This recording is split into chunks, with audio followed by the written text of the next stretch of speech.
কত মানুষ আমাদের মধ্যে আছে হারাম খাইতে খাইতে, সুদে টাকা নিতে নিতে, কিস্তি নিতে নিতে, হারাম খাইতে খাইতে আহা নাফরমানের কলজার মধ্যে এটা বসে গেছে যে এটা ছাড়া একদিন বাঁচা সম্ভব না। আমি আশ্চর্য হবেন, আমি নিজে শুনছি এক লোক একবার এক জায়গায়, আমি নাম বলবো না, ওই লোক বলছে হুজুর মিশা কথা কান আছে দেখা দুগা ভাত খাইয়া যাইতে। বিশ্বাস করো সেই কয় মিশা কথা কান আছে দেখা দুগা ভাত খাইয়া যায়। সবার কাছে অনুরোধ ভাই, ধাক্কা ধাক্কি করে লাভ হইতো না। এই সুন্নি ওয়াহাবি ইডি কইয়া আসলে ময়দানে লাভ হইতো না, তেমন কোনো ফায়দা হইতো না। বুঝেন নাই? আপনি আমারে গালি দিবেন, আমি আপনারে গালি দেবো, হ্যাঁ, এরপরে কিন্তু আমরা দুজনেই মারা যাবো, ঠিক কিনা বলেন? এরপরে আমার হিসাব যিনি নিবে আপনার হিসাবও তিনি নেবেন, আপনার হিসাব যিনি নিবে আমার হিসাবও তিনি নেবেন। এক মহান রব নিবে, আল্লাহ নিবে। কাজে এগুলো করে লাভ হতো, কেউ থাকবে না, আগের কেউ যেহেতু নাই আমরাও থাকবো না, আমরাও থাকবো। হালাল হারামের পার্থক্য না করলে নবী প্রেমিক হয় না, সুন্নত এবং বিদআতের পার্থক্য না করলে নবী প্রেমিক হয় না। চলেন, আপনিও ভালো থাকেন, আমিও ভালো থাকি। যার যে তরিকা, যে যে আল্লাহ ওয়ালার কাছে সম্পর্ক আছে থাকেন, আপনি আপনি, কোনো অসুবিধা নাই। প্রত্যেকে আপন জায়গায় থাকেন, কিন্তু থাইকা শুধু নবীজির একটা একটা সুন্নাত আপনার মধ্যে আন। একটা রুটির জন্য বা গাজার একটা ছেলে,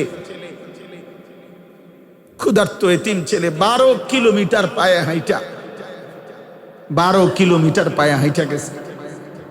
এরপরে যখন একটা রুটি নিছে, দুশ্মনের বুলেটে তার বুকটা ঝাঁচড়া হয়ে গেছে, রুটি হাতে শহীদ হয়ে গেছে, রুটিটা খাইতে পারে না।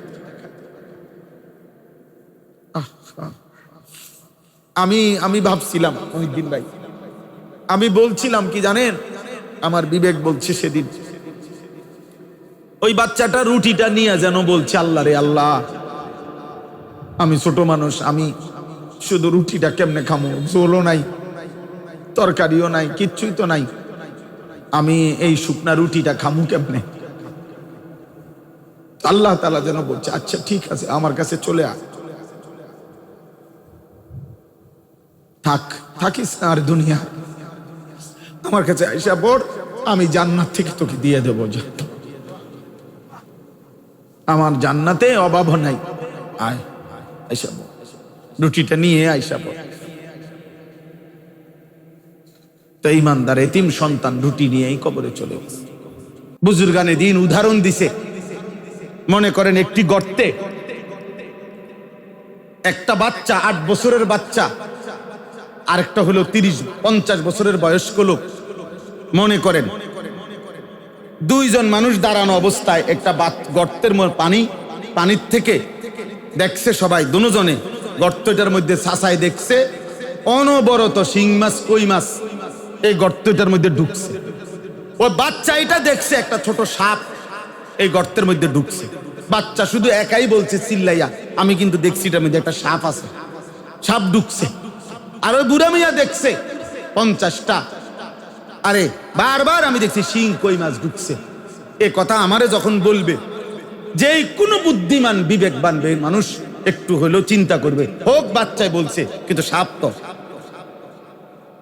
সাপ তো, হ্যাঁ মাছ থাকতে পারে, কিন্তু যদি সাপে কামড় দেয়, তো দায়িত্ব হলো একটু হলেও কি করা, ভাবা, খবর নেওয়া, চিন্তা করা, ভিন্ন কৌশল নেওয়া, একটু ফিকির করা যে বাবুরে দরকার নাই, মাছের দরকার নাই, যদি কামড় দেয়, এই মাছ ছাড়াও তো আলগা মাছের ব্যবস্থা হইতে পারে, তো তাহলে এমনও তো হইতে পারে। তাহলে অতএব আমাদের জিম্মাদারি এটা, আমাদের যদি আখিরাত দরকার হয়, পরকালের মুক্তি দরকার হয়, তাইলে বাপ মুসলমান, ওই যে এই শব্দটা নবী এই জন্য বলছে, ওয়ালা ইউফাত্তিনুনাহুম তাফতিন, ফাতিন, ফাতিন অর্থ হলো সচেতন। নবীজি বলছে প্রত্যেক কওমের উম্মতে মুসলিমা হইতে হবে সচেতন, মুমিন সচেতন হবে। খোদার কসম নবী বলছে লা ইয়াখদাউ ওয়ালা ইউখদাউ, মুমিন হবে এমন যে কাউকে ধোকা দিবে না আবার মুমিন হবে এমন তাকেও কেউ ধোকা দিবে না। আপনি এত বেকুব হইতেন না, আপনি একজন মুসলমান, আপনি একজন ইমানদার, যে কেউ যেটা কইছে আপনি ওইটা দৌড় দিবেন না। মুমিন আপনাকে কেউ ধোকা দিবে এটাও যেন না, আপনিও কাউকে ধোকা দিবেন না, আপনাকেও যেন কেউ ধোকা না দেয়, এতটুকু সচেতন হওয়া আপনার জিম্মা, আপনার দায়িত্ব, আপনার দায়িত্ব। আমরা অনুরোধ করছি আপনাদের কাছে, এই যে কয়েকজন বাবা ভাই বসছেন, আখিরাতের আলোকে নিজের ঈমান আমল রাসূলুল্লাহ সাল্লাল্লাহু আলাইহি ওয়াসাল্লামের সুন্নাতের উপরে, আল্লাহর নবীর তরিকার উপরে শতভাগ জীবনের সবকিছু আপনি গ্রহণ করতে হবে, আপনাকে মানতে হবে। আল্লাহ তাআলা আমাদেরকে তৌফিক দান করেন। আমি এই আয়াতগুলোর তরজমা সামান্য একটু বলি, তাইলে আমার কথা শেষ হয়ে যাবে ইনশাআল্লাহ। কোরআনুল কারীমের 29 নম্বর পারা, 68 নম্বর সূরা, সূরা কালাম। এই সূরার 6টি আয়াত আমি আপনাদের সামনে পড়ছি, আর অল্প একটু সময় এই 6টি আয়াত সংক্ষেপে বলতেছি। আমাদের প্রিয় নবী সাল্লাল্লাহু আলাইহি ওয়াসাল্লাম যখন 40 বছর বয়সে মক্কায় কালেমার দাওয়াত দিচ্ছিলেন, ইসলামের ব্যাপক প্রচার শুরু করলেন, চতুর্দিকে দিবা নিশি রাত দিন নবীজি বিরোধিতা মুখেও দাওয়াত দিচ্ছিলেন। মক্কার কুরাইশরা, কাফেররা, মূর্তি পূজকরা, তাদের যত আইটেম হইতে পারে সব আইটেমেই তারা বিরোধিতা করছে। শারীরিকভাবে রাসূলুল্লাহ সাল্লাল্লাহু আলাইহি সাল্লাম এবং অল্প কয়েকজন যে সাহাবা কালেমা পড়ছে, নির্মম নির্যাতন জুলুম শারীরিকভাবে তাদের উপরে করছে। প্রতিনিয়ত তারা মুখে মুখে আল্লাহ নবীকে অসংখ্য মন্দ গালি গালাজ নাউজুবিল্লাহ করতেন, এর দ্বারাও কষ্ট দিছেন। রাসূলুল্লাহ সাল্লাল্লাহু আলাইহি ওয়াসাল্লামকে গণক বলতো তারা, কাহেন, গণক, জাদুকর বলতো, সাহের, জাদুকর বলতো তারা। রাসূলুল্লাহ সাল্লাল্লাহু আলাইহি ওয়াসাল্লাম আহমক, আবলাহ, নির্বোধ, বোকা, নাউজুবিল্লাহ। এরপরে কবি বলতো শায়ের, শাহের, একজন কবি। আর জঘন্য আরো একটি গালি দিত, সেটা হলো মুহাম্মদ মজনুন, পাগল, নাউজুবিল্লাহ। কেন পাগল বলতো? প্রশ্ন হলো পাগল বলতো কেন? তাফসীরের মধ্যে লিখছে পাগল বলতো কারণ হলো তারা যুক্তি দিত যে বেটা, একটা সমাজের মধ্যে বড় ছোট, শিক্ষিত অশিক্ষিত, আত্মীয় স্বজন, গ্রামবাসী পড়োশী, কারো মুখে যেই কথা নাই, কেউ জানে নাই, কেউ শুনে নাই, এমন আজগবি কথা এই লোকটা একা মানুষের কাছে ঘুরে ঘুরে বলতেছে, এটা পাগল ছাড়া কি আর কেউ হয়? নাউজুবিল্লাহ। কিরে, মুহাম্মদের বাপ দাদা, পূর্বপুরুষ, মুহাম্মদের বংশের লোক, আশপাশের মানুষ সবাই আমরা যুগ যুগ ধরে এভাবেই মূর্তি পূজা করতেছি, পাথরের পূজা করতেছি, কাবা ঘরের মধ্যে এভাবে মূর্তি রাইখা তাওয়াফ করতেছি। এরপরে আমরা যা করছি, আর এই লোকটা আইসা কারোর লগে বুঝ নাই, বুঝার জিজ্ঞাসা নাই, পরামর্শ নাই, কথা নাই, বাত্তি নাই, 10 গ্রামে যে কথা খায় না, পুরা গ্রামের মধ্যে যে কথা চলে না মানুষের মধ্যে, ও বেড়া এটা কি করে, এটা কোন কথা? যে এই সবগুলো মূর্তি, এগুলো ছেড়ে দিতে হবে, এগুলো বাদ দিতে হবে। কোরআন শরীফে আছে, কোন সূরা? ওই যে মহিউদ্দিন ভাই, সূরা কাফ, কোন পারা? কাফ, বড় কাফ, আল কোরআন, 26 পারা। এই দেখেন, দেখেন, দেখাই,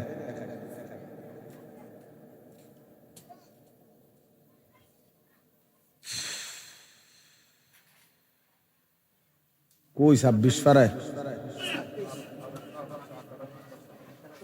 এই যে, এই যে দেখেন, বাল আজিবু আন জাআহুম মুনযিরুম মিনহুম ফাকালাল কাফিরুনা হাদা শাইউন আজীব। আল্লাহ তাআলা বলতেছে, এই কাফেররা অবাক হচ্ছে যে তাদের অঞ্চল থেকে একজন ব্যক্তি তাদেরকে আল্লাহর ভয়, আখিরাতের ভয় দেখাচ্ছে, আর এই কাফেরগুলো বলতে লাগলো সবার মাঝে, হাযা শাইউন আজীব। হায় হায়, এটা তো একটা অবাক কথা, আশ্চর্য কথা। এটা তো একটা অবাক করা কথা। এরকম আশ্চর্য কথা কি হয় যে কোনো মানুষ এগুলো বলে? আমাদের এই যুগ যুগ ধরে চলমান মূর্তি পূজা, পাথরের পূজা, আমরা ইদা মিথনা, আমরা মরে যাব, অকুন্না তুরাবান, এবং আমাদের মাটি হয়ে যাবে আমরা, এরপরে আবার যালিকা রাজউম বাঈদ, অর্থাৎ এরপরে আমরা আবার হাসরের ময়দানে উঠব। এটা তো একেবারে অনেক দূরের একটা কথা, মানে এটা আন্দাজি কথারও তো একটা জাতফাত আছে। এটা আন্দাজি কথাও না, এটা হতেই পারে না, হতেই পারে। আখিরাতকে তারা এইভাবে মানে বুঝতেই আসে না, বুঝতেই আসে, আহা বুঝতেই আসে। অসংখ্য মুসলমান এমন আছে বর্তমান সময়েও কোরআনের বিধান, শরীয়তের বিধান ওই বুঝেই না, এর মাথাতেই ধরে না, ওর মাথাতেই ধরে না, এটা সম্ভবে না। কত মানুষ আমাদের মধ্যে আছে হারাম খাইতে খাইতে, সুদে টাকা নিতে নিতে, কিস্তি নিতে নিতে, হারাম খাইতে খাইতে, আহা নাফরমানের কলজার মধ্যে এটা বসে গেছে যে এটা ছাড়া একদিন বাঁচা সম্ভব না। আমি আশ্চর্য হবেন, আমি নিজে শুনছি এক লোক একবার এক জায়গায়, আমি নাম বলবো না, ওই লোক বলছে হুজুর মিশা কথা খান আছে দেখা দুগা ভাত খাইয়া যাইতে।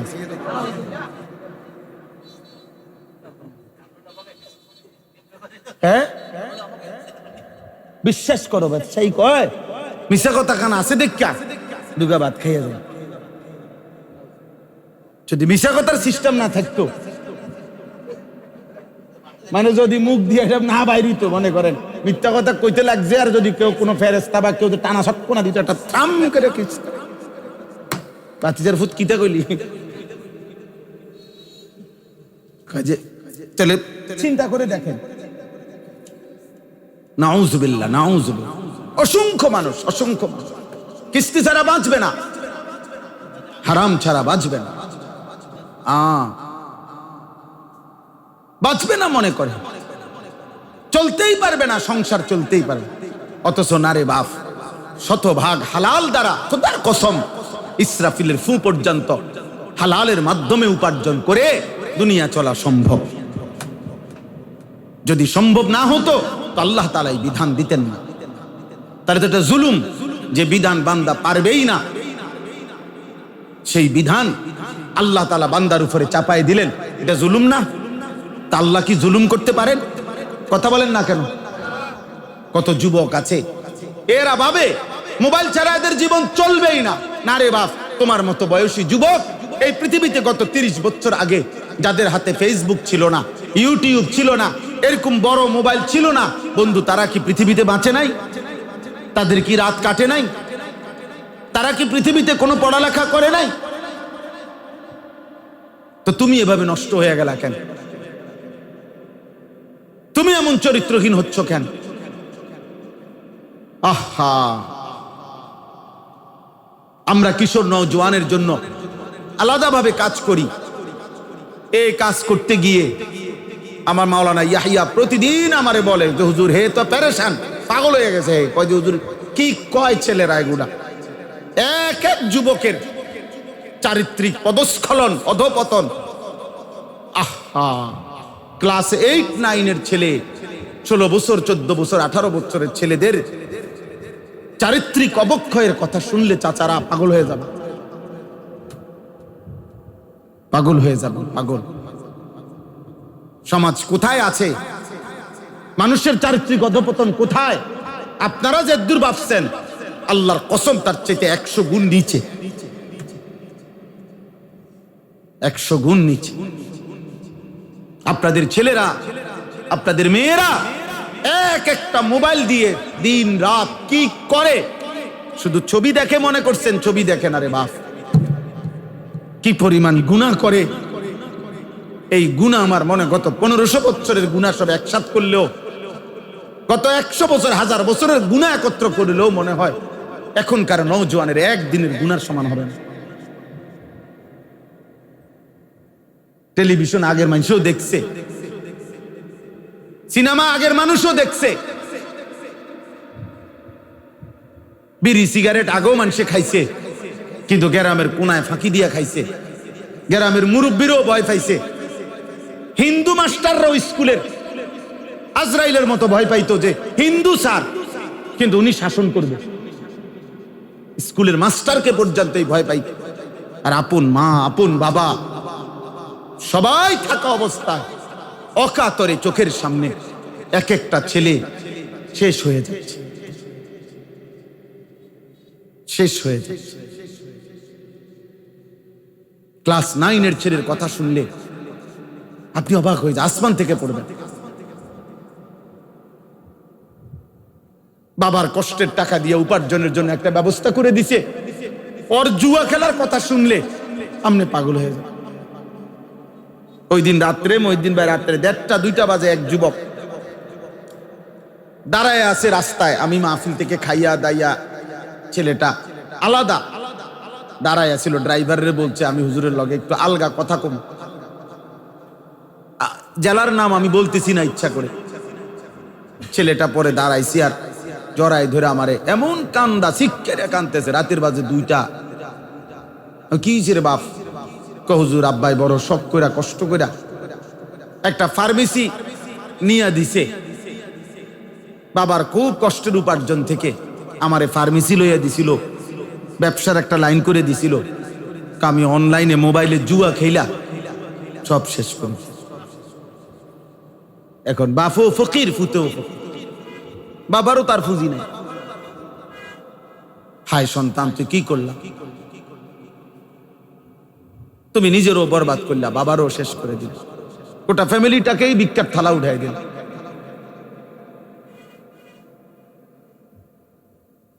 এই হালাত, এই হালাত। এজন্য সমাজের পরিবর্তন দরকার। এই ইসলাহি মজলিস ইনশাআল্লাহ আমার দিলের তামান্না, একজন শুনুক, 10 জন শুনুক। আমাদের এই 2 মাদ্রাসা মিলে, আমাদের এই যে গাজীপুর যেই মীর সাহেবদের বাড়ির সামনে যে মাদ্রাসা, এই মাদ্রাসা এবং এই মাদ্রাসা, 2 মাদ্রাসা মিলে প্রত্যেক মাসে, 1 মাসে এখানে 1 মাসে ওইখানে, প্রত্যেক মাসের দ্বিতীয় শনিবার, প্রথম শনিবার, দ্বিতীয় শনিবার আমার মাদ্রাসায় মাহফিল। প্রথম শনিবার ইনশাআল্লাহ এখন থেকে ইসলাহি মজলিস চালু করা হলো ইনশাআল্লাহ। বলেন, সবাই বলেন ইনশাআল্লাহ। সবাই রাজি তো ইনশাআল্লাহ? সবাই বলেন ইনশাআল্লাহ। হাত নামান। এবার বলেন যে 10 টাকা করে দিবেন। 10 টাকা, কোন হাত তোলেন। বলেন 10টা টাকা দিবেন। বলেন ইনশাআল্লাহ। কম টাকা চাইলাম, বেশি দিলে আপনি দিয়ে, বেশি যদি দেন আল্লাহ আপনারে দয়া করবে।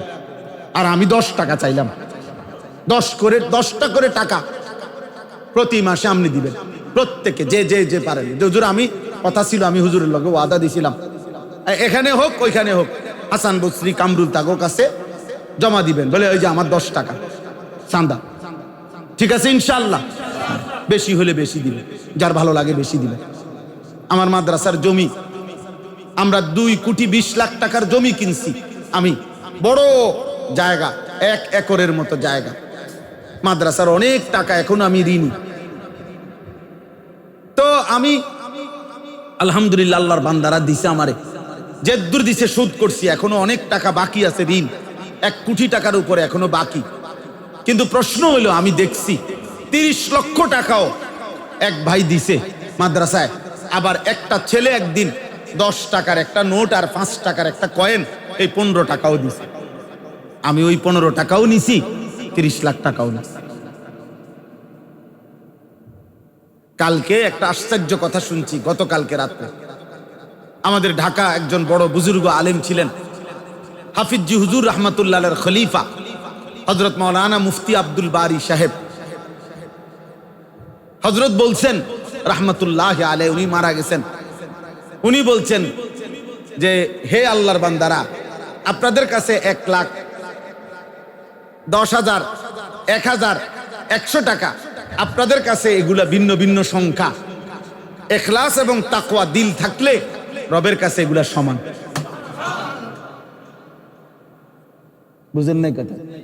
আপনাদের কাছে হলো এগুলা হলো কি ভিন্ন ভিন্ন সংখ্যা। 1 লাখ, 10,000, 1,000, 100 100 এগুলো হলো আপনাদের কাছে সংখ্যা। দিলের দিকে তাকাইয়া ইখলাসে হলে রবের কাছে কি? রবের কাছে সংখ্যা। অতএব আল্লাহ নবী সাল্লাল্লাহু আলাইহি ওয়াসাল্লামকে তারা পাগল বলতো, পাগল, মজনুন বলতো। আল্লাহ তাআলা কুরআনুল কারীমে বারবার এই কথাটা আছে। আল্লাহ তাআলা আমাদের নবী সাল্লাল্লাহু আলাইহি সাল্লামকে একটা কথা বলছে, ফাসদা বিমা তুমার ওয়া আরিজ আনিল জাহিলিন খুযিল আফওয়া ওয়া'মুর বিল উরফি ওয়া আরিজ আনিল জাহিলিন। আল্লাহ বলছে, বন্ধু আপনি শুধু মাফ করে দিবেন, আপনি শুধু দাওয়াত দিবেন, আপনি কাউকে কিছু বলবেন না। বিষয়টা এই কথাটা বুঝেন। কোরআনে আল্লাহ ওয়াদা দিছে বন্ধুকে, বন্ধু আপনাকে যে যা বলবে, যখন যা বলবে আপনি কোনো বলবেন না, জবাব প্রত্যেকটার আমি আরশ আজিম থেকে আমি রব নিজে দেব। জমিনে কেউ কিছু বললে আমি জবাব দেব, জবাব আমি দেব, আমি জবাব দেব। হ্যাঁ, একটা একটা জবাব আমি ফিরাই দেব। আমি দেখুন, আপনি মেহনত করেন, আপনি দাওয়াত দেন, আপনি তালিম দেন, আপনি তাজকিয়া করেন, আপনি উম্মতকে আল্লাহর দিকে ফিরাবার জন্য ফিকির করেন, আপনি কাঁদেন, আপনি চোখের পানি ফেলেন, আমি দেখুন, জবাব আমি দেব। তাহলে এখানেও নবীজি সাল্লাল্লাহু আলাইহি সাল্লামকে এই পাগল বলছে মক্কার কাফেররা। তো আল্লাহ তাআলা এই 6টি আয়াতের মধ্যে আল্লাহ তাআলা নিজে এর জবাব দিয়েছেন। আল্লাহ তাআলা বলেন, নুন ওয়াল কালামি ওয়া মা ইয়াসতুরুন। আল্লাহ তাআলা প্রথম দুইটা কসম করছে, দুইটা কসম করে আল্লাহ জবাব দিয়েছে। একটা অক্ষর এখানে আলাদা বলছেন নুন, এটা কোরআনের একটি অক্ষর। কোরআনুল কারীমের মধ্যে এরকম 29টা সূরার শুরুতে এরকম 1 অক্ষর, 2 অক্ষর, 3 অক্ষর, 4 অক্ষর, 5 অক্ষর ওয়ালা আলাদা আলাদা বিচ্ছিন্ন অক্ষর আছে। এটা কোরআনুল কারীমের একটা মুজিজা। কোরআনের কোথাও আছে আলিফ লাম মিম, শুনছেন না? আলিফ লাম র হা মিম কফ, এরকম অনেক শব্দ, ইয়াসিন তাহা, এরকম শব্দ। অর্থাৎ এগুলো সূরার শুরুতে আল্লাহ তাআলা উল্লেখ করছেন। এগুলো কোরআনের মুজিজা। কি মুজিজা? মক্কার কুরাইশরা বলতো মুহাম্মদের বানানো কোরআন শরীফ। তো আল্লাহ তাআলা এটার জবাব দিতে গিয়ে এই অক্ষরগুলো উল্লেখ করে বলছেন যে এই পৃথিবীতে মানুষ নিজে যদি কিছু বানায়, নিজে যদি সংকেত কিছু বলে, যেমন আপনারা বুঝবেন ধাঁধা আগে ছিল খুব প্রচলন। ষোল্লক কইতারি, ষোল্লক ভাঙ্গাই দাও। হ্যাঁ, ধাঁধা মানে একটা কিছু বলতো, এইটা আরেকজনে কইতো যে হ্যাঁ তুই এটা ভাঙ্গাই দাও, এটা কি? তো হে অনেকক্ষণ চিন্তা করে বিচক্ষণ মানুষ ঠিক এইটা বলতে পারতো যে এটার দ্বারা তুমি এইটা বুঝাইতে চাইছো। তাইলে একজনে যদি একটা কথা সংক্ষেপেও বলে, ইঙ্গিতেও বলে, বিচক্ষণ কেউ না কেউ এটা বুঝতে পারে যে কি বলতে চাইছে। তো আল্লাহ তাআলা বললেন, যেহেতু মুহাম্মদের বানানো কোরআন তোমরা দাবি করছো, তো তাইলে বলো তো আলিফ লাম মিম এটা যে মুহাম্মদ বলল আমি আল্লাহর পক্ষ থেকে, বা এই কফ বা নুন এই অক্ষর একটার বা দুইটার বা তিনটার অর্থ কি কর, কি বুঝাইতে চাইছে? এটার দাম তার 14 গোষ্ঠী আর বলতে পারে, তার বাপ দাদার 14 গোষ্ঠী আর কি বলতে পারে নাই। তো কোরআন বারবার 29 বার আল্লাহ প্রমাণ করে দিছে, আমি 29 বার 29টি সূরার শুরুতে বলেছি, একবারও তোমরা প্রমাণ করতে পারলা না। অতএব এটাই বুঝে নাও, এই কোরআন আমার বন্ধুর নিজের বানানো নয়। আমার বন্ধু নিজের থেকে কিছুই বলে না, আমি বললেই বন্ধু বলে। মা ইয়ানতিকু আনিল হাওয়া ইন হুয়া ইল্লা ওয়াহয়ুন ইউহা। হ্যাঁ, আমি বললেই বলে, আমি বললেই বলে, আমি বললেই বলে। এজন্য প্রত্যেক কথার জবাব আল্লাহ দিচ্ছেন। ওয়াল কালামি ওয়া মা ইয়াসতুরুন, আল্লাহ দুইটা কসম করছেন। এরপরে আল্লাহ বলেন গোটা সৃষ্টি জগতের তাকদীর আমি আল্লাহ যেই কলম দ্বারা লিখাইছি সেই কলমের কসম। আল্লাহ তাআলা হাদিসের মধ্যে আছে, হযরত উবাদা ইবনে সামিত রাদিয়াল্লাহু তাআলা থেকে বর্ণিত, তিনি বর্ণনা করছেন, নবীজি বলছেন আল্লাহ তাআলা সর্বপ্রথম এই কলম, তাকদীর লেখার কলম সৃষ্টি করেছেন। কলম সৃষ্টি করে আল্লাহ বলছে উক্তুব, কলম তুমি লিখো। কলম বলছে ওয়ামা আকতুবু ইয়া রাব্বি, আয় রব আমি কি লিখব? তো আল্লাহ তাআলা বলছে মাকাদিরু কুল্লি শাই, আমার সমস্ত সৃষ্টির তাকদীর লেখো। তাকদীর, এজন্য আল্লাহ ব্যতীত এই সৃষ্টি জগতে যা কিছু আছে দৃশ্যমান, আমরা জানি বা না জানি, সব কিছুর তাকদীর আছে। সব কিছুর কি আছে? তাকদীর। তাকদীর শুধু মানুষের না, তাকদীর সমস্ত মাখলুকাত। মনে করেন যে বলা হয় 18,000 মাখলুকাত, শুনছেন না এই কথাটা? এটা অকাট্য না, এ কম হইতারে বেশি হইতারে।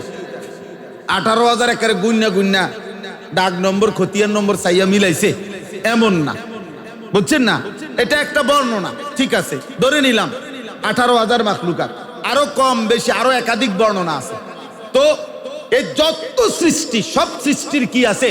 তাকদীর আছে। একের সব, একটা পিঁপড়া, একটা মশা মাছিরও তাকদীর আছে, মানে এটা কতক্ষণ বাঁচবে, কতক্ষণ থাকবে, সবকিছু আল্লাহ তাআলা মানুষ ব্যতীত সবকিছুর তাকদীর আল্লাহ লিখাইছেন। তো আল্লাহ এখানে বলেন ওয়াল কালামি ওয়া মা ইয়াসতুরুন, আমি আল্লাহ কসম করছি ওই কলমের, যেই কলম দ্বারা আমি তাকদীর লেখাইছি। 2 ওয়া মা ইয়াসতুরুন, আমি আল্লাহ ওই কলম দ্বারা আমার গোটা সৃষ্টি জগতের যেই তাকদীর লেখাইছি, যতগুলো কথা, এই সমস্ত কথার কসম, গোটা মাখলুকাতের সমস্ত ফয়সালার কসম, তাকদীরের কসম। এই 2টা কসম করে আল্লাহ কি বললেন? মা আনতা বিনিআমাতি রাব্বিকা বিমাজনুন। সুবহানাল্লাহ। আল্লাহ তাআলা বলে, বন্ধু ওরা আপনাকে পাগল বলছে না, আপনি বলেন তাদেরকে 24 ঘন্টা যেই রবের নেয়ামত বর্ষিত হয় যার উপরে, রহমত বর্ষিত হয় যার উপরে, এমন বন্ধু পাগল হইতে পারে না। এমন বন্ধু পাগল হইতে পারে। আপনি পাগল হবেন কেন? আপনার উপরে তো আমি মালিকের রহমত নেয়ামত 24 ঘন্টাই বর্ষিত হচ্ছে। মা আনতা বিনিআমাতি রাব্বিকা বিমাজনুন, রবের এত বেশি রহমত পেয়ে আপনি পাগল হইতে পারেন না। পাগল এমন হয় না। ওদেরকে বলেন, ওদেরকে যুক্তি দেখাইয়া পৃথিবীর অন্যান্য পাগলের সাথে নাউজুবিল্লাহ সাদৃশ্য করে বলতে বলেন যে পাগলের আখলাক এমন হয় কিনা, পাগলের চলাফেরা এমন হয় কিনা, পাগলের উঠা বসা এমন হয় কিনা, পাগলের কথা এত উচ্চ মাপের হয় কিনা। গত 40 বছর তো আপনি বন্ধু এদের মাঝেই ছিলেন। এরপরে আল্লাহ বলেন ওয়া ইন্না লাকা লা আজরান গায়রা মামনুন। আল্লাহ সান্ত্বনা দিছে, বন্ধু আপনার যেই জিম্মাদারি আপনি বলতে থাকেন, বিনিময়ে ওরা আপনাকে যা বলুক, আপনারে আমি বললাম, আপনার প্রত্যেকটা মিনিট, সেকেন্ড, ঘন্টা, মুহূর্তের প্রতি মেহনতের উপরে আমি আল্লাহ আপনাকে অফুরন্ত হিসাব ছাড়া বিনিময় দিতেই থাকবো, দিতেই থাকবো, দিতেই থাকবো। আপনার মেহনত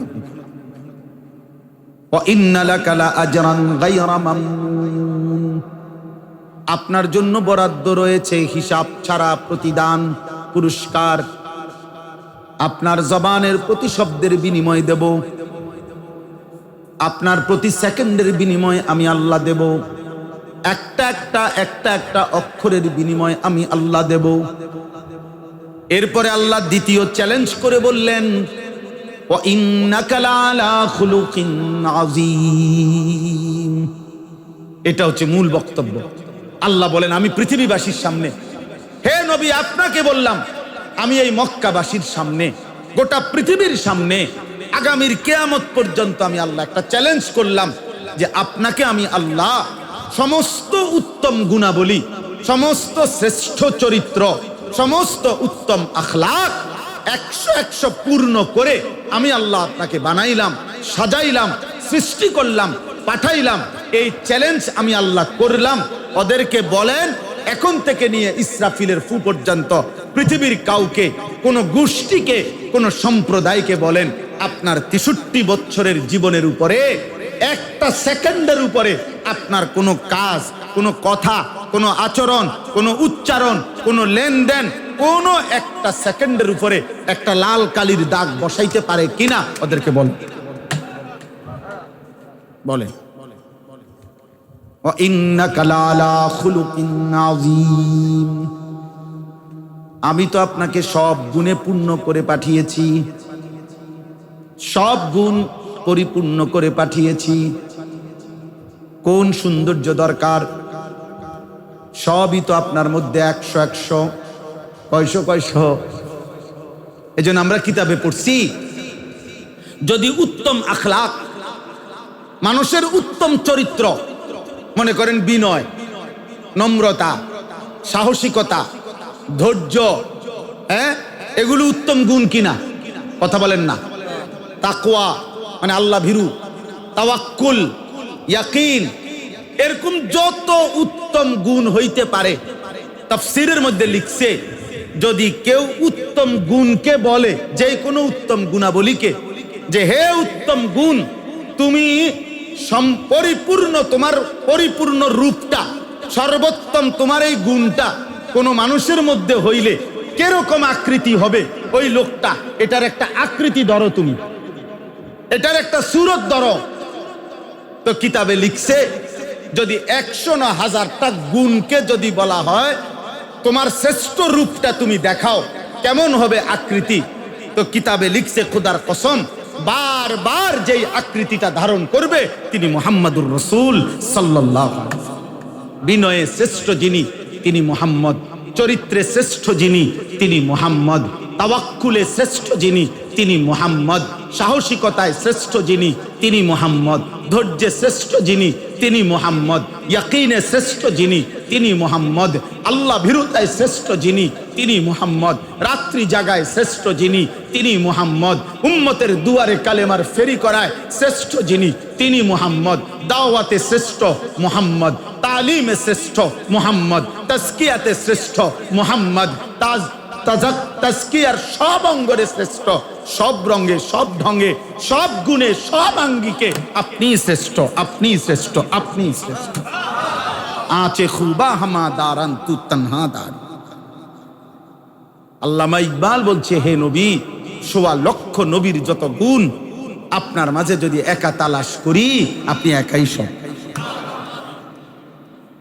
আঁচে খুবা হামা দারান তু তনহা দারি, আপনি একাই সব, আপনি বন্ধু একাই সব, আপনি একাই সব। হুসনে ইউসুফ দমে আইসা ইয়াদে বাইদা দারি, আঁচে খুবা হামা দারান তু তনহা দারি। নবীর সাহাবী হাসান ইবনে সাবিত নবীজির সামনে দাঁড়িয়ে বলছেন, ওয়া আহসানু মিনকা লাম তারা কাত্তু আইনি। তিনি বলেন, নবী বন্ধু আমার এই দুই নয়ন আপনার চাইতে সুন্দর কাউকে কখনোই দেখি নাই। এবার সাহাবী হাসান বলেন, কেন দেখি নাই নবী জানেন? আপনার চাইতে সুন্দর কাউকে দেখি নাই কেন? তো তিনি নিজেই বলেন, ওয়া আজমালু মিনকা লাম তালিদিন নিসাউ। তিনি নিজেই বলেন, বন্ধু এমন সুন্দর কোন সন্তান তো কোনো মা আর কোনোদিন পৃথিবীতে প্রসব করেনি, এমন বাচ্চাই তো পৃথিবীতে আর জন্ম নেয় নাই, এমন সুন্দর তো আর কোন সন্তান মালিক পৃথিবীতে ভূমিষ্ঠই করান নাই। আপনি তো আহসান, আপনি তো সবচেয়ে সুন্দর। আম্মা জান আয়েশা রাদিয়াল্লাহু তাআলা আনহা সাহাবায়ে কেরাম নবীজির এই স্ত্রী বিবিকে জিজ্ঞেস করলেন, আম্মা জান বলেন তো নবীজির চরিত্র কেমন ছিলেন? নবীজির স্ত্রী আম্মা জান আয়েশা বলেন, আমা কারাতুমুল কোরআন, তোমরা কি কোরআন পড়ো নাই? সাহাবারা বলছেন, হ্যাঁ। আল্লাহর নবীর স্ত্রী আম্মা জান আয়েশা বলেন, কানা খুলুকুহুল কোরআন, পুরা কোরআন যেই আখলাক রব্বুল আলামিন চেয়েছেন সেটা 100 পরিপূর্ণ মুহাম্মদ আরবি। এজন্য হিন্দুস্তানের এক বড় বুজুর্গ বলতেন, ভারতের এক বড় বুজুর্গ বলতেন, আমারে লিয়ে দু কোরআন, আমাদের কোরআন দুইটা, একটা হচ্ছে থিওরিক্যাল কোরআন, আরেকটা হচ্ছে প্র্যাকটিক্যাল কোরআন। একটা হচ্ছে শব্দে, নীতি বাক্যে, কথার মধ্যে, লিখনির মধ্যে, বাক্যের মধ্যে যে কোরআন এটা, আরেকটা হচ্ছে এই কোরআনের বাস্তব প্র্যাকটিক্যাল যদি আরেকটা নমুনা দরকার হয় সেটা মুহাম্মদ আরবি সাল্লাল্লাহু আলাইহি ওয়াসাল্লাম। এটা হলো কোরআনের কথাগুলো এটাতে। আর কোরআনের এই কথাগুলোর বাস্তব প্রতিচ্ছবি যদি কেউ দেখতে চায় তো সেটাকে তিনি একটা কোরআন। এই ভারতীয় উপমহাদেশের একজন বড় বুজুর্গ ছিলেন সৈয়দ আতাউল্লাহ শাহ বুখারী রহমতুল্লাহ আলাইহি। তো উনি এক আশ্চর্য সুন্দর কথা বলছিলেন যে হযরত আবু বকর সিদ্দিক 3 দিন 3 রাত ওই গারে সৌর, মক্কা থেকে হিজরত করে নবী যখন মদিনায় গেছেন, একটা গর্তের মধ্যে 3 রাত ছিলেন। জানেননি? কথা বলেন না, আপনারা শুনছেন না এটা? তো তখন ওই 3 রাত্রি হযরত আবু বকর সিদ্দিকের এই 2 রানের উপরে আল্লাহ নবী সাল্লাল্লাহু আলাইহি সাল্লাম মাথা মুবারক রেখেই শুইছেন। জায়গা এত ছোট্ট ছিল যে আলাদা আলাদা শোয়ার কোনো ব্যবস্থা ছিল না। তো আবু বকর সিদ্দিকের রানের উপরেই এই আর উপরে রাসূলুল্লাহ সাল্লাল্লাহু আলাইহি সাল্লাম তার চেহারা মুবারক উপরে রেখে মাথা দিয়ে শুইছেন। তো এখন উনি বলছেন যে এই 3 রাত 3 দিন আবু বকর সিদ্দিক ওই গর্তে রাসূলুল্লাহ সাল্লাল্লাহু আলাইহি সাল্লামের সাথে থেকে উনি কি করছেন, আবু বকর করছেনটা কি? তো বলছেন যে এই 2 রানকে কল্পনা করেন একটা রেহাল। রেহাল বুঝেন? মানে এই রেহাল ওই যে কোরআন শরীফ রাখে যেটার মধ্যে, এটা 2 দিকে এটা রেহাল না, ওই যে এইটা হলো একটা রেহাল। আর রেহালের উপরে তো কোরআন রাখে, আর কোরআনেরই তো প্রতিচ্ছবি এই মুহাম্মদ সাল্লাল্লাহু আলাইহি সাল্লাম। তো আল্লাহর নবী যখন মাথাটা রাখছেন তো 2 রানের উপরে, তো রেহালের উপরে যেন এক কোরআন রব রেখে দিছেন, আর আবু বকর সিদ্দিক এই 24 ঘন্টা এটা যেন পড়তেই থাকছেন। ওই চেহারা দেখছেন আর দেখছেন।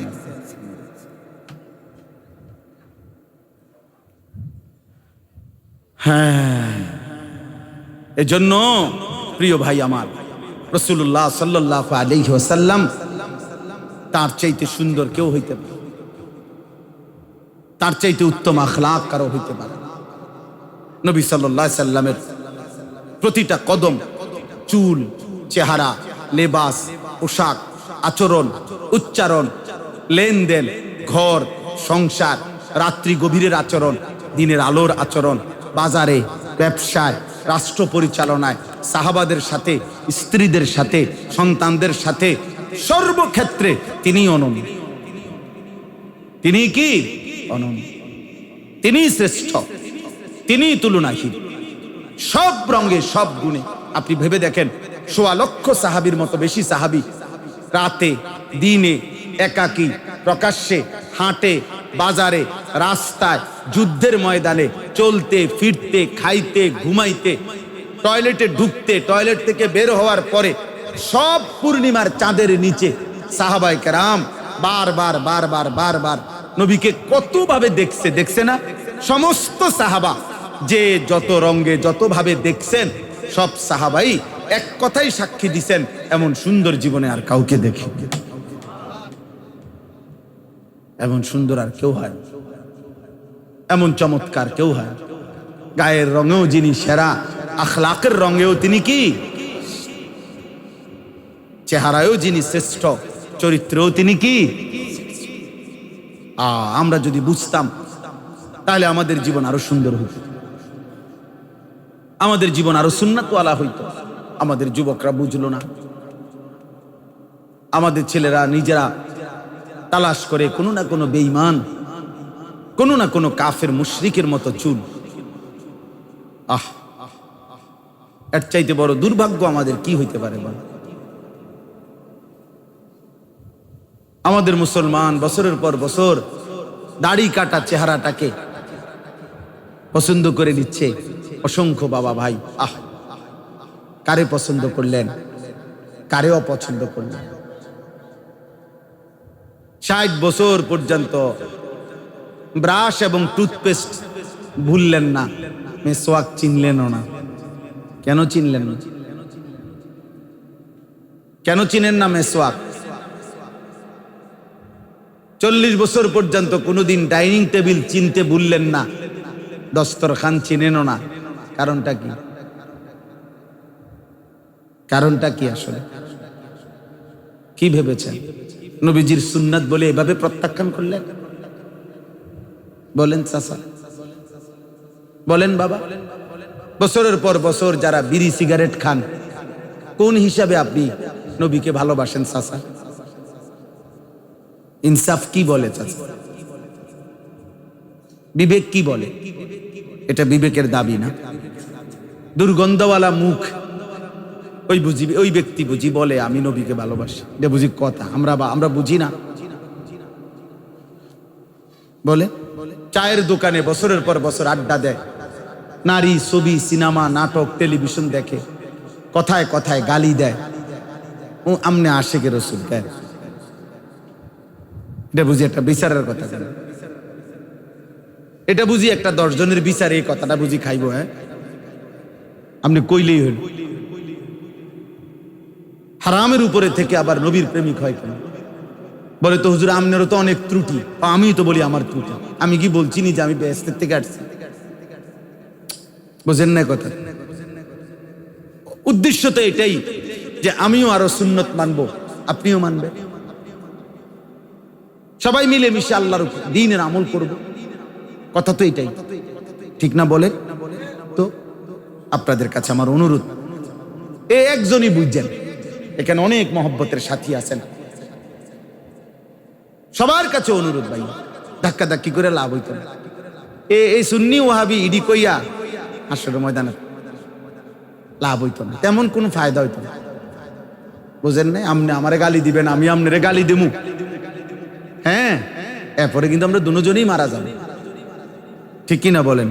এরপরে আমার হিসাব যিনি নিবে, আপনার হিসাবও তিনি নিবে, আপনার হিসাব যিনি নিবে, আমার হিসাবও তিনি নিবে। এক মহান রব নিবে, আল্লাহ নিবে। কাজে এগুলো করে লাভ হতো, কেউ থাকবে না। আগের কেউ যেহেতু নাই, আমরাও থাকবো না, আমরাও থাকবো। হালাল হারামের পার্থক্য না করলে নবী প্রেমিক হয় না। সুন্নত এবং বিদআতের পার্থক্য না করলে নবী প্রেমিক হয় না। চলেন, আপনিও ভালো থাকেন, আমিও ভালো থাকি। যার যে তরিকা, যে আল্লাহওয়ালার কাছে সম্পর্ক আছেন, থাকেন আপনি, কোনো অসুবিধা নাই। প্রত্যেকে আপন জায়গায় থাকেন, কিন্তু থাইকা শুধু নবীজির একটা সুন্নাত আপনার মধ্যে আন। আরবিতে একটা কথা আছে, মা লা ইউদরিকু কুল্লুহু লা ইয়াতরুকু কুল্লুহু। এটা জরুরি বিষয়। অর্থ হইল, কেউ যদি মনে মনে বলে যে আমি সবটা পারবো না, তো আরবিতে বলে একটা প্রবাদ যে তাহলে সবটা ছাইরো না। কথা বুঝেন নাই? মানে আপনি যদি এটা বুঝেন যে বাবুরে আমি এত সুন্নত হুজুর সব কুলাইতে পারতাম না, ঠিক আছে, আপনি আগান, আস্তে আস্তে আগান, 2টা বাড়ান, 3টা বাড়ান, 4টা বাড়ান। না, আমি যেহেতু সবই পারতাম না, কাজে কোনোটাই করতাম না। আমি যেহেতু বাবুরে এত বড় এই 10 ঘন্টা ক্ষেত পুরাটা মাটি কাটন আমার পক্ষে যেহেতু সম্ভব না, কাজে এক কোবও দিতাম না। এটা নিয়ে কথা বুঝেন না? আপনি 2 কোপ দেন, আপনি 10 কোপ দেন, বলেন, তাইলে আপনি আগান, আপনি ফিকির করেন, মহব্বত করেন। রাসূলুল্লাহ সাল্লাল্লাহু আলাইহি সাল্লামের সুন্নাত বিহীন আখিরাত মিলবে না, নবীজির তরিকা বিহীন আখিরাত মিলবে না। খোদার কসম, নবী সাল্লাল্লাহু আলাইহি সাল্লাম, আমরা 1000 বছরের পূর্বপুরুষ থেকে আমাদের এটাই বলে আসছে, উলামায়ে কেরাম, নবীজির অনুসরণ বিহীন ভালোবাসা হয় না। আপনি এবার গাইল্লাইয়া যদি আমার 14 গোষ্ঠীরও ক্লিয়ার করে এলাম, গাইল্লাইয়া কোনো অসুবিধা না, আমি অনুমতি দিলাম, কিন্তু এটা মনে রাখেন, এটা মনে রাখেন, সুন্নাতের অনুসরণ যার মধ্যে নাই, সে নবী প্রেমিক হইতে পারে না, রাসূল প্রেমিক হবে না। সাফ কথা। আপনি রাগ হইলেও আমি এটা বলে যাই, হ্যাঁ, অন্য কিছু হইলে হইতে পারে, অন্য কিছু হইতে পারবেন আপনি, একবারে জমানার শ্রেষ্ঠ বহুত কিছু হয়ে যেতে পারবেন। পোস্টারে বহুত নাম আছে, পোস্টারে আমগো নামও আছে, একেবারে বৈরবের ফুল, যমুনার ব্রিজ, বুঝিনি কথা, চালের বস্তা, আটার বস্তা, হ্যাঁ, সিমেন্টের গাড়ি, ইডি আমরার নামও বহুত কিছু লেখ, ঈদি দিয়ে কোনো লাভ হইবে? এসব পোস্টার মোস্টার দিয়া আখিরাত মিলবে, সুন্নাত দিয়ে আখিরাত মিলবে। একটা একটা সুন্নাত হিসাব করে দিতে হবে, একটা একটা। আরে মিয়া শুনেন মিয়া, আশেক, আশেক বলে কাকে? একটা শব্দ বলি, আশেক বলা হয় তাজাউজু হাদ্দিল মাহাব্বা। পৃথিবীর সমস্ত আরবি ডিকশনারিতে, অভিধানে এটা আছে। আশেক শব্দটি আরবি না বাংলা? বলেন না কেন? অর্থ হইল ভালোবাসার সীমা অতিক্রম করা, এটারে বলা হয় ইশক। এজন্য ইসলামের মধ্যে ইশক কাম্য নয়, অর্থাৎ আল্লাহ রসুলের ভালোবাসার ক্ষেত্রে সীমা ছাড়াইয়া যাও, এটা আল্লাহ চায় নাই, রসুল চায় নাই। এজন্য পুরা কোরআনে ইশক শব্দ নাই। রসুলের 23 বছরের কোনো হাদিসে ইশক এই শব্দ, আশেক এই শব্দ নবীজির কোনো হাদিসে নাই, কোরআনের কোনো শব্দের মধ্যে নাই। কসম, চ্যালেঞ্জ করলাম, কোরআনেও নাই, হাদিসে এই শব্দ নাই। তো বলে তো এটা কি ভুল? না, এটা ভুলও না। এই শব্দ ব্যবহার করা যাবে না? ও যাবে, যাবে, যাবে। আশেকে রসুল বলা যাবে না? না, 100 বার বলা যাবে। আমি বলতেছি নাই আর কি। অর্থ হইল শরীয়ত এটা চায় নাই যে সীমা ছাড়ায় যাক, সীমার মধ্যে থাইকা ভালোবাসো। কিন্তু এর পরেও যদি কেউ সীমা ছাড়িয়ে যায়, এর মানে হলো ব্যক্তি এমন নবী প্রেমিক যার হাসি কান্না, যার কথা বার্তা, চুল, চেহারা, আচরণ, উচ্চারণ মনে হয় যেন একটা নিঃশ্বাস পর্যন্ত রাসূলুল্লাহ সাল্লাল্লাহু আলাইহি সাল্লামের মতো অনুসরণ করে বানায় ফেলছে। 100 এমন পাগলা প্রেমিক, এমন আশেক হইলে তারে বলে আশেকে রাসূল হওয়া। এটা বহুত উপরের মাকাম।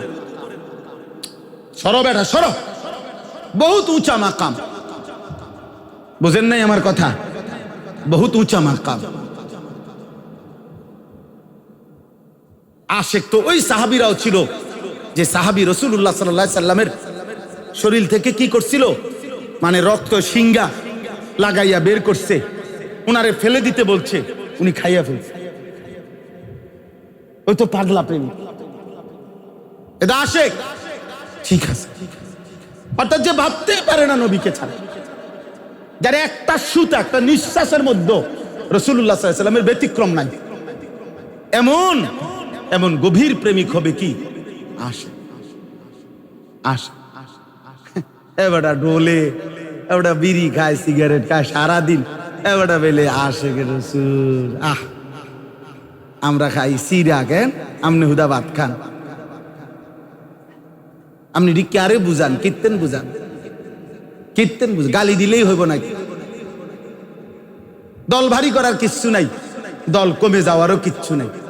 কারো দল দিয়ে কিচ্ছু আসবে না, আমারও না, আপনারও না। আখিরাত আল্লাহ তাআলা একজন একজন করে আলাদা আলাদা আল্লাহর সামনে আমলনামা নিয়ে হিসাব দিতে হবে। প্রত্যেকেই যার যার গ্রুপ লইয়া নিয়ে হিসাব দিব। ওবা কথা কয় না? আবার বলেন না, কয়জন? অকুল্লুহুম আতিহি ইয়াউমাল কিয়ামাতি ফারদা। আপনারা আমার পুরান মানুষ দেখে এতগুলো কথা বললাম, এত লম্বা ওয়াজ করলাম না, কারণ আপনারা আমার 21 বছরের শ্রোতা, আপনারা আমার 20 বছরের শ্রোতা। আমি কত সময় আমনে করে বলছি না যে আমার শায়েখ আল্লামা মুফতি মুশতাকুর নবী কাসিমি হুজুর আমারে বলছে, মাওলানা আমনেরে আমি মুরাদনগরের জন্য দিয়ে দিলাম, যার কারণে তো এত মাহফিল। কই মাহফিল? হেরার অভিযোগ এই কামরুল আর হাসান বসরি ভাইয়ের ফ্যান সারা বছর টেন করে আমার সাথে। হ্যাঁ বলে ডেটে দেই না, ডেটে দেই, আমি তো কুলাইতে পারি না। যাই হোক, আল্লাহ আপনাদেরকে ভালো রাখেন। আসলেই দিল থেকে বলতেছি, ঝগড়া করার জন্য, বিতর্ক করার জন্য, বহস করার জন্য। আপনি বহস করবেন, একজনে কইয়া দিল পাশের 5 লাখ টাকা বহস না, আপনি আমনে খান কিনতেন, আপনি লইব, আপনিও বুঝাইয়ে কন, আমিও বুঝাইয়ে বলছি, মালিকে ফায়সালা করবে। আল্লাহর বান্দার কলিজা পরিবর্তনের মূল জিম্মাদারি খুদ রব্বুল আলামিন। কিনতেন আপনি লগে চ্যালেঞ্জ করতাম বুঝা? হ্যাঁ 21 বছর যিনি হাজার হাজার বার বহসের ডাক দিছে, উনি এখন এটি থুক্কু দিছে। এটি থুক্কু কয় আরে আমগো দেশে। আপনি খবর নিয়ে নেন, কে সবাই জানে। 21 বছর যিনি এই প্রত্যেক দিন কইছে একবার বহস, ও বল ফিরিয়া গেছে বহস করতে করতে। হ্যাঁ, আল্লাহ আমাদেরকে হেফাজত করেন, আল্লাহ আমাদেরকে দিন দান করেন, আখিরাত দান। চলেন সবাই মিলে ভালোবাসি আল্লাহকে, সবাই মিলে ভালোবাসি রাসূলুল্লাহ সাল্লাল্লাহু আলাইহি ওয়াসাল্লাম। আপনারা যে যেখানে আছেন থাকেন, কোনো অসুবিধা নেই। শুধু জিন্দিগি আল্লাহ রসুলের ভালোবাসার সাথে মিলায় নেন। নিজেদের এই ছেলেগুলোর দিকে একটু ভাবেন, এরা কোন দিন নামাজ পড়বে। লক্ষ লক্ষ আপনাদের হাজার হাজার ছেলে খোদার 365 দিনে বছরের একটা বছর চলে যায়, ফজরের নামাজ পড়ে না কোনোদিন। আরে বাপ, আশিকে রসুল তো পরে বানাইবেন, অত আল্লাহ নবী সাল্লাল্লাহু আলাইহি সাল্লাম কি চিনে না, ও তো আখিরাতই বুঝে না। পরে তো এটা বুঝান যে মুসলমান কেমনে বেনামাজি হয়, 365 দিন কেমনে নামাজ ছাড়া একজন মুসলমান থাকে। বলে 5 ওয়াক্ত নামাজ পড়ে না সারা দিনে, এমন নাফরমান সন্তান কয়জন বলে? চলেন আমরা হিসাব করি। উম্মতকে বাঁচানো দরকার। প্রত্যেকের জায়গা থেকে নামাজের জন্য আহ্বান করা দরকার। আলহামদুলিল্লাহ এখন সারা দেশে এই কাজ আমরা জোরদার করি। ফজরের ক্যাম্পেইন জায়গায় জায়গায় আমাদের সাথে আলহামদুলিল্লাহ অনেক যুবকের সম্পর্ক আছে, যারা স্কুলে পড়ে, কলেজে পড়ে, ইউনিভার্সিটিতে পড়ে, সাধারণ দিন মজুর খেটে খাওয়া মানুষ। ওরা ফজরের নামাজের জন্য একজন আরেকজনকে উঠায়, সাথীদেরকে। মহিউদ্দিন ভাই, যে হারুন ভাই, ওই ল্যাপটপওয়ালা চিনছেন নি, পুরা ফ্যামিলি নিয়ে যে আমরা এতেকাফ করে সুধন্য, হয়তো গত জুমায় আমার মসজিদে আসছে। তারা 2 জন ল্যাপটপ বেচে, মিয়া ল্যাপটপের দোকানদার, 2টা সাধারণ ছেলে, কুমিল্লা লাকসাম মনোহরগঞ্জের। ওরা 2 জন ফিকির করছে বন্ধুদেরকে ফজরের নামাজের জন্য উঠাবে। তাদের পরিচিত কয়, হুজুর 1 মাস মেহনত করছি, প্রায় 240 জন এখন ফজরের নামাজ আমাদের একসাথে আমরা জামাতে নামাজ পড়ি। আচ্ছা, এরপরে আমার কাছে গাড়িতে আছে কাগজ, এটা কই গাড়ির মধ্যে আছে, এটা মানে হেরা একটা কাগজ দিছে 300 এরকম কম্পিউটার করা কাগজ লেমিনেটিং করে ওরা বানাইছে বিভিন্ন বাণী। হ্যাঁ, আমার হুজুরের কাছে শায়েখের বাণী, আমার বিভিন্ন কথা। আর নিচে স্লোগান হইলো তাদের যে একটা কার্যক্রমটার নাম হইল, বেনামাজিকে খুঁজে বেড়াই, নামাজিকে বন্ধু বানাই।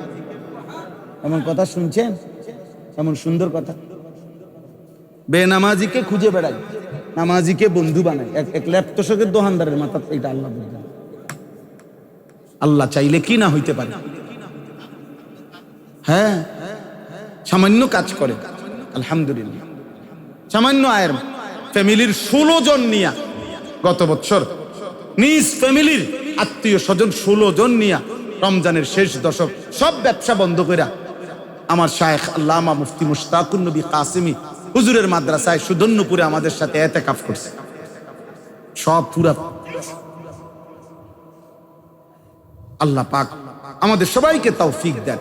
এলাকার অনেক ছেলে আসো তোমরা, নওজোয়ান, এখানে অনেক ভাই আছেন, তোমরা উদ্যোগ নাও ভাই, ফজরের ক্যাম্পেইন করো।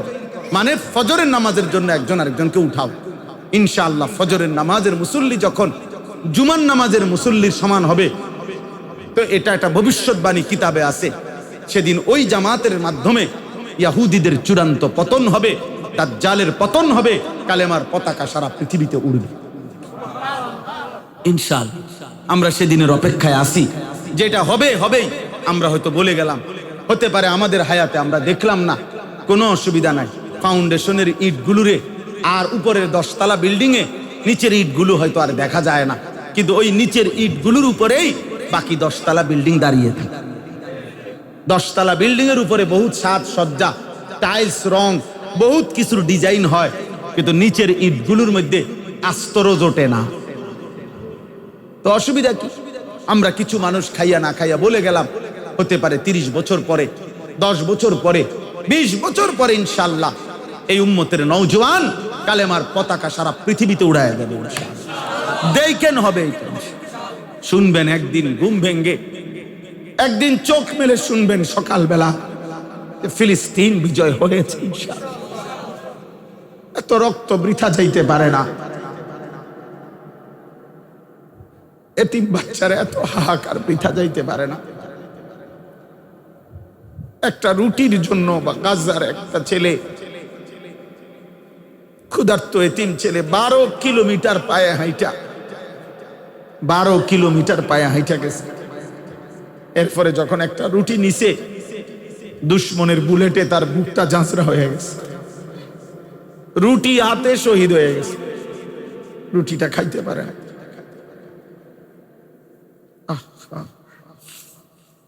আমি ভাবছিলাম অনেকদিন ভাই, আমি বলছিলাম কি জানেন, আমার বিবেক বলছে সেদিন ওই বাচ্চাটা রুটিটা নিয়ে যেন বলছে, আল্লাহ রে আল্লাহ, আমি ছোট মানুষ, আমি শুধু রুটিটা কেমনে খামো, ঝোলও নাই, তরকারিও নাই, কিচ্ছুই তো নাই, আমি এই শুকনা রুটিটা খামু কেমনে? আল্লাহ তাআলা যেন বলছে, আচ্ছা ঠিক আছে, আমার কাছে চলে আয়, থাকিস না আর দুনিয়া, আমার কাছে আইসা পড়, আমি জান্নাত থেকে তোকে দিয়ে দেবো, আমার জান্নাতে অভাব নাই, আয় আইসা পড়, রুটিটা নিয়ে আইসা পড়। তো ইমানদার এতিম সন্তান রুটি নিয়েই কবরে চলে গেছে।